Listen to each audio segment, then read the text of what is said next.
What is up everyone? Welcome back to our channel. In today's video, let me show you how you can recover funds from Binance Exchange.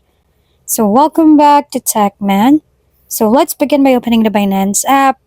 In the Binance app, tap the headset icon located at the top of the screen, just beside the notification bell icon.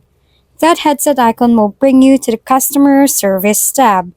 While we are in the Customer Service tab, scroll down until you find the Crypto Deposit Not Arrived tab and tap on it.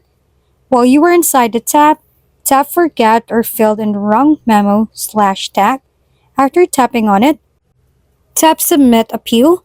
From here, just fill up the forms, and as you can see in the video, after filling up all the forms, tap Submit again. This process will take about 15 to 20 hours to see the result, as long as you fill up the form accurately. And that's it. That's how to recover funds from Binance Exchange. If we've been helpful, kindly give us a thumbs up. And don't forget to hit the subscribe and bell button for more contents. For any questions and suggestions, comment down below.